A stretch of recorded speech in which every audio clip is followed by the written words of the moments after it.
5 minutes past 9. Steve Powers here. Our phone number 489-1155. I'll tell you what we're going to do. We'll be taking open phones for another 5 minutes or so, and then I want to introduce you to a gentleman by the name of Sri Chinmoy. He's a spiritual leader for a group of people both in the United States and worldwide. He is what you would call a guru. So now it's your opportunity to speak directly with a guru.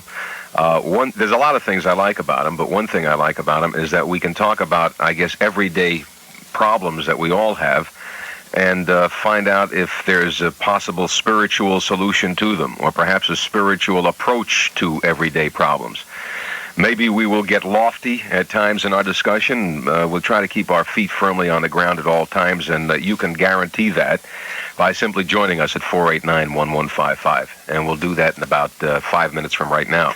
You're live on WMCA. We'll take a short break, and let me introduce you to Sri Chinmoy. I guess you could call him, in our parlance, a teacher of meditation and spiritual matters. He's called a guru. He has people who follow him. He's very well learned in the whole spiritual aspect. But I also find he has his feet firmly on the ground. So I guess we can start out by saying is you don't believe that people should lead the total monastic spiritual life, but should live a life in this world, but with spiritual overtones, if you will, huh? Spirituality is the acceptance of life. If it is true spirituality, then one has to accept life. God has accepted us. He has created us, and He has accepted us as His very own. Mm-hmm. Now, if we want to pray to God, meditate on God, then we must know that we are doing all that in order to have Him. But if we do not accept Him, then how can we have Him? So each individual on earth is representing God. If we want to approach God, then we have to accept man as such. But just because we are not perfect, we have to try to become perfect so that God can utilize us in His own way. Well, what do you think of the religious groups that advocate withdrawal? Some of the groups that don't advocate going out into the world and having a job and perhaps a family and the rest, but total withdrawal of the world. Well, unfortunately, I cannot see eye to eye with them. Mm-hmm. But today they are afraid of the society, of the community. Tomorrow they may be afraid of their own minds, the mind that they have, doubting mind, suspicious mind. Their own mind may create problem for them. Today they are trying to escape. Who escapes? A thief escapes. You are not going to escape. I am not going to escape. We have not stolen anything. We can try from time to time, I think, though, you know. But that we do that not in order to escape, but we feel a kind of inner loneliness. That loneliness is good. We feel that something is missing or someone is missing, and God, our beloved Supreme, is missing. So we try to discover Him again. Mm-hmm. What do you think about the people who don't believe in God, but believe in a rational way of life and seem relatively content in the way they live their life without the concept of God taking part? They do not have to think of God, they do not have to believe in God, but they do believe in something. Mm-hmm. And we who believe in God know that God is omnipresent, He is omniscient. But in their case, if they say that there is no such thing as God, no God, no God, mm-hmm. then we say that then what is the thing that you feel that exists on earth? Then they cannot term it. And we said that thing that you cannot term, the thing that according to you is nameless, for us is God. Our God is omnipresent. He is everywhere. There are a lot of people, though, who believe that there is nothing there. They feel, well, they were biologically brought into this world. Everything happens either by coincidence or accident or planning. And then they live a certain number of years. Their cells die, wear out, and then they die, and they go back to ashes. I would call it a totally non-spiritual view of the hereafter. May I say at this point, And I think that view is gaining in our society. I used to say at this point that nothing is also something for us. They say nothing, nothing. Let them say nothing. Let them repeat the word nothing. And inside that nothing, they will get something. We say that there is nothing, nothing, nothing, nothing. And for 5 minutes, if you repeat the word nothing, then that nothing becomes part and parcel of our life. And inside that nothing, everything grows. There should be a seed. Then there will be a plant. The seed will germinate into a plant, and then it will be tree, banyan tree. If there is no cause, how can there be an effect? Mm-hmm. There should be, as the source. Now, there should be something as the source. They may call it nothing. We will say, all right, you call it nothing. We will call it the divine source, the supreme source. They may not call God, but they may call nothing. And we will say that nothing is our God. I think there are people, perhaps some of those in the group I just mentioned, and a lot of other people who look out in the world now and see, I think rightfully so, an awful lot of chaos. They see a lot of man's inhumanity to man in everyday events, nothing even cataclysmic, but just the way people treat one another, perhaps in a subway, or perhaps on the job, or perhaps within a family. And wonder whether religion is the answer to these kinds of problems. They're having problems perhaps paying for their heating bill, having problems with their boss, having problems with their wife, having problems with their children, afraid of being mugged. Religion as such is not the answer and cannot be the answer for religion's fight. I say my religion is better than your religion, you say your religion is better than my religion. Religions quarrel and wrangle, but proper prayer and proper meditation do not fight. So spirituality, the proper spirituality will not find fault with any religion. Religion is a house. You stay in your house, I stay in my house. Then we go to school to study together. Here the school is our goal. There we get our inner knowledge, supreme knowledge. So religion as such is not the answer, but spirituality is the answer. Spirituality means here soulful prayer and soulful meditation. Yeah, one of the problems I think people have is sometimes they pray or they meditate, or perhaps they're just being good, if you will, whatever form it may take for them. And they go out into the world and they find chaos, and they find that there is a person lurking there ready to rip them off, that the sharks are circling them constantly. And I think they come back and say, what good is it if I am kind and I am good and benevolent, if I go out and the sharks take a chunk out of me and apparently prosper as a result of it? I think that's one of the dilemmas that modern man has, that the people who do rip them off oftentimes prosper, and they see no justice. There is justice, only we do not know what God's justice is. At times, God uses His compassion power to show us His justice. His justice and His compassion power are inseparable. When the Christ told the world, or said to His Father to forgive humanity, it was His supreme justice. Here, on the strength of His oneness with humanity, He said, Father, forgive them. Now here, if you are one with humanity, then there is justice, God's compassion justice. And again, if you pray and meditate to God for protection, to illumine mankind, we go out and people attack us. We are assailed by undivine people. Now we can early in the morning pray not only for our protection, but also for the illumination of unlit people.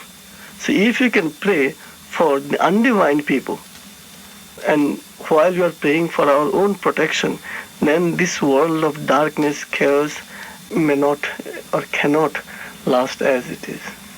You're telling me it is the direct result of prayer. Prayer solves all our problems. Mm-hmm. But only thing is we cannot expect immediate result. Everything takes time, and God has His own choice. But don't you think that there are a lot of people who are living in very difficult circumstances who do pray and they watch their children fall prey to drugs and crime and all sorts of abuses in the society, Now, unfortunately, here we feel that this is our only life. Some people believe that incarnation is the first and last, but we do not know what we have done in previous incarnations. We believe in reincarnations. Mm-hmm. There is something, Sanskrit word karma, a law of action. Who knows what we did in our previous incarnations? And now we are totally oblivious of our previous deeds. Sometimes we do something wrong, and in a few years' time, we pay the penalty. We were not aware of what we did 3 years or 4 years. I have enough problem with this life, never mind paying a penalty for a previous goof I might have made.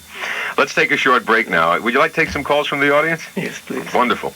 All right, we'll take a short commercial break and then 489-1155. 24 past 9. Steve Powers with Sri Chinmoy and you at 489-1155. Good morning. You're live on WMCA. Good morning. I'd like to ask this gentleman a question, and I want to assure you I do it with the greatest respect because I am a believer in a deity. I think you can ask it without respect. He's here to answer your question, so go ahead with it. But the reason I do this is because I want him to know first that I believe in a deity. And the reason that I ask is because I have gone over this for myself. I want to know why he says, when he speaks of God, why he uses the pronoun he, why he says him. Does he believe the spirit that he's speaking of is masculine? Mm-hmm. For me, God is both masculine and feminine. But if we have to term him, say God masculine, the Christ taught us Father. All the time he referred to Heavenly Father. So when he said Father, I'm sure definitely he included the feminine aspect also. God is Father, Mother, brother, sister, everything. It's really tough. If I like to use the term Father, which pleases me most, and if the spirit, the term pleases you most, then you are at perfect liberty to do so. It is God wants us to be happy in our own way. I think on a practical level, you don't have a heck of a lot of choice. It's either he or she or it. And I guess either he or she would be more acceptable to it.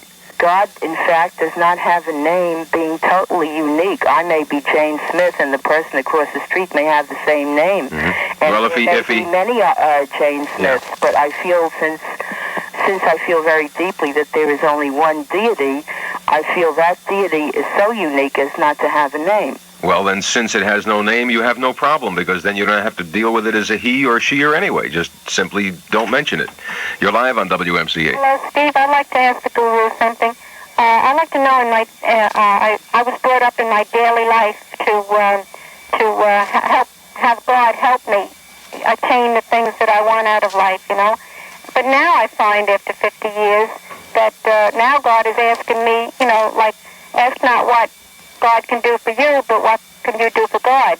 And I find that after everything is ruined for me, I don't have any of the things I wanted. But now God is asking me, well, you know, think of what you can do for God and use yourself for God. Let him use me, you know, for his instrument. In other words, you feel that you haven't gotten enough from God and he is demanding too much of you. Right, now. Let's get a reply to that.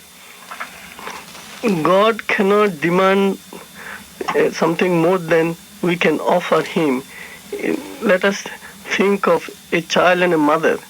The mother will not place a heavy load on the shoulder of the child if mother knows how much the child can carry, even an ordinary human earthly mother. If the mother sees the load is too heavy for him, then the mother will not place that heavy load on the child's shoulder. So God is our eternal Father, Mother. He is everything to us.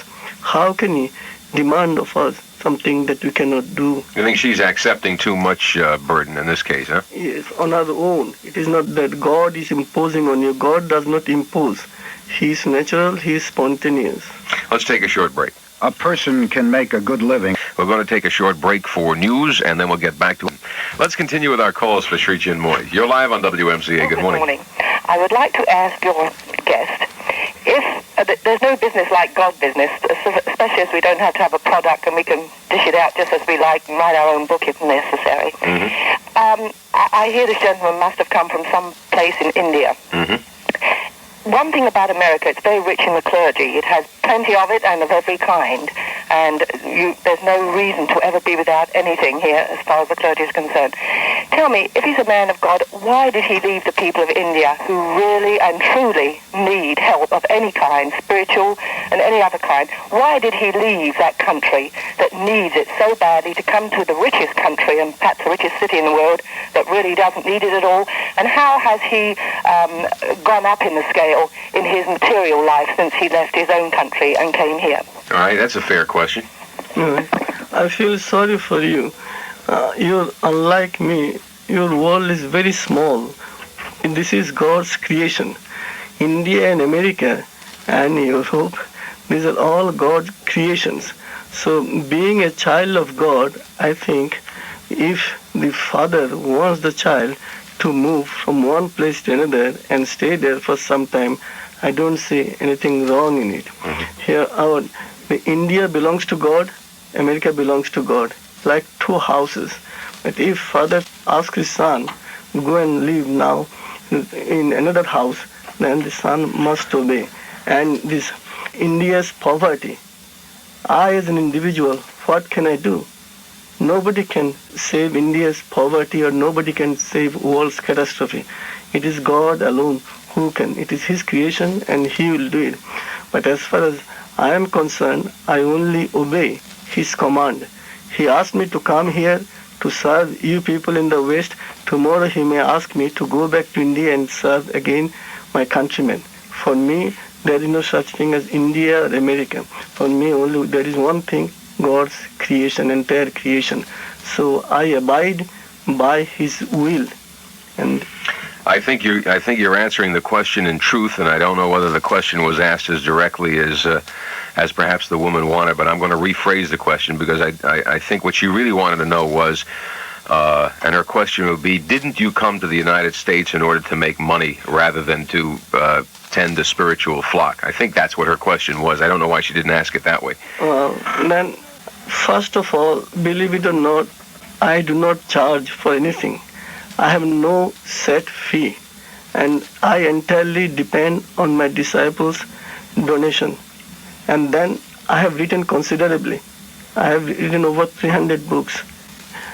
God is there to take care of me, and I have not come to the West to become a multimillionaire. From a spiritual aspect, what do you think of the gurus who do come to this country and do set up big businesses, almost become part of the guru industry, if you will? Live in mansions, fly in private planes, have their limousines, have their flock selling merchandise out in the streets. Do you think that's part of the discipline? As far as I am concerned, I will not do that. But I do not know, and I cannot say why they are doing. I didn't mean to put you in conflict with them, but I'm really just trying to get your views. That's all. The only thing, if money, power could have realized God, then by this time all rich people would have realized. If money power is the only factor to make one realize God, then there will be no rich man on earth unrealized. Mm-hmm. So money power and spirituality do not go together. Again, money is not bad thing. How you utilize it? If it is for a good cause, then money is a blessing.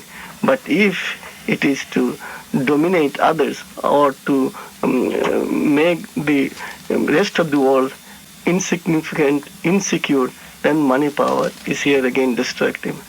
Again, I don't mean this in order to draw a line between you and another religious sect or group or whatever you'd want to label it, but there's been much controversy over Reverend Sun Young Moon, and without specifically getting into his religious beliefs or what have you, I was wondering if you'd comment as far as a religious leader separating children from their families. I will be the last person to separate the children from their family.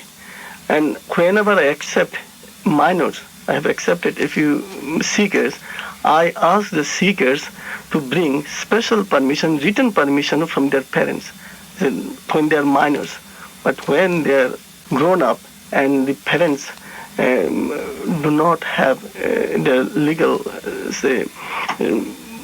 way of control over the children, then I accept them.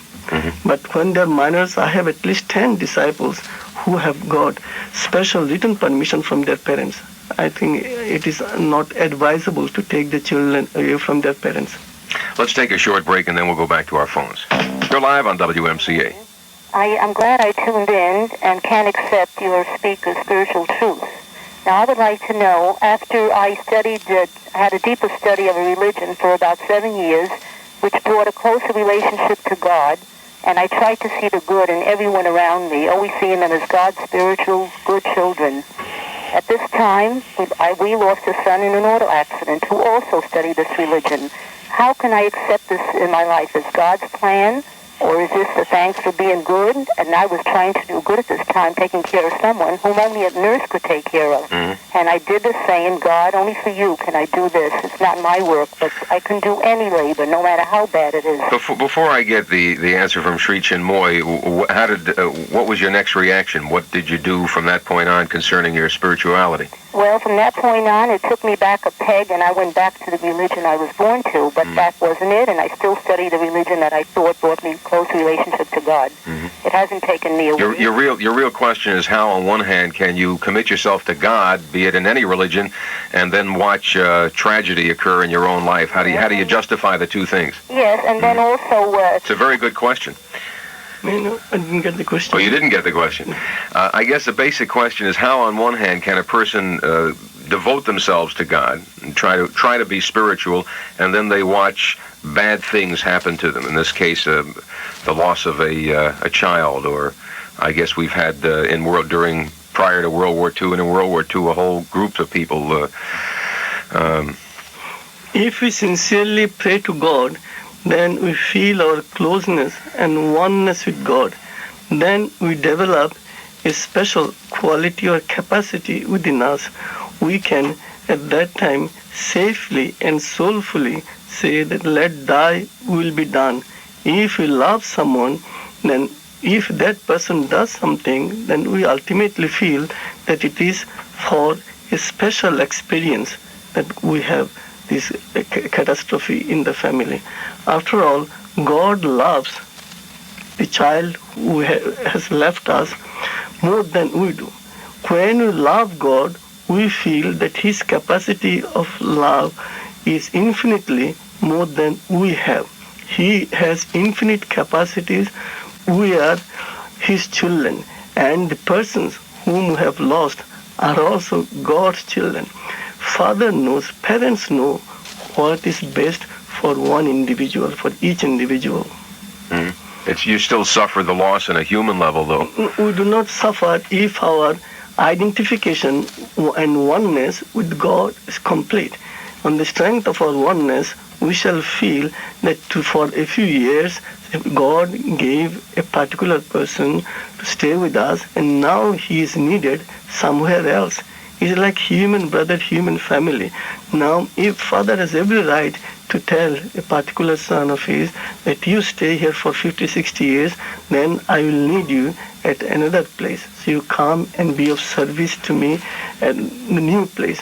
This will not suffer if our oneness is complete. If we have not established our oneness then with God, then we shall suffer miserably. I think also you'd have to establish a belief in the hereafter in one form or another, wouldn't you? Absolutely.